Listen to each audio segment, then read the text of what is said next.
Assalamualaikum warahmatullahi wabarakatuh. Saya Nazara Safira Octavia dengan NIM 220204110018.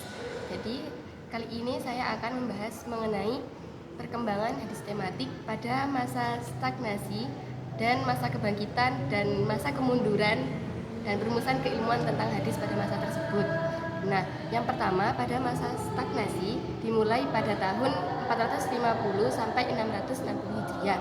Yang mana pada masa ini hadis tematik masih bersifat secara repetitif atau pengulangan berkaitan dengan tema tanpa inovasi.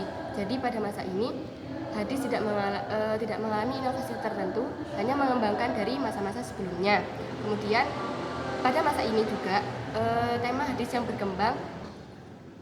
Pada masa ini, perkembangan tema hadis pada masa stagnasi meliputi banyak hal. Yang pertama yaitu pada tema penyembuhan ala Nabi. Nah, dalam hal ini terdapat pada kitab dengan judul At-Tibbun Nabawi. Kemudian pada masa ini pula hadis tematik masih berupa peniruan atau pengulangan dari hadis-hadis yang pernah ada pada sebelumnya. Kemudian yang kedua, perkembangan hadis tematik pada masa kebangkitan, yaitu dimulai sejak 660 Hijriah sampai 1100 Hijriah. Nah, dalam masa ini banyak muncul karya-karya yang masyhur yang dikembangkan oleh para tokoh-tokoh pada masa tersebut. Yang pertama yaitu seperti Ibnu Hajar Al-Asqalani, Ibnu Katsir, dan Imam As-Suyuti.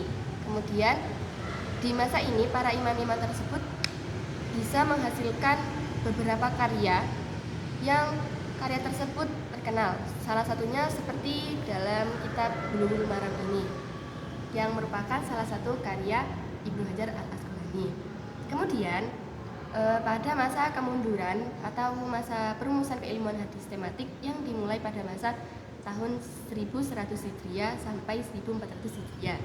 Nah, dalam masa ini perkembangan hadis tidak mengalami perkembangan sama sekali, yaitu tidak mengalami kemunduran dan tidak mengalami kenaikan. Jadi pada masa ini hadis hanya mengembangkan dari masa yang sebelumnya saja dengan tema-tema yang sama seperti fadhailul, kemudian tarhib wa tarhib, dan lain sebagainya.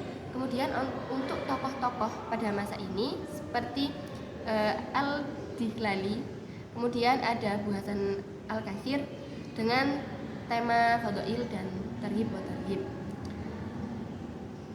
Mungkin cukup sekian dari saya. Wassalamualaikum warahmatullahi wabarakatuh. Bibir menit.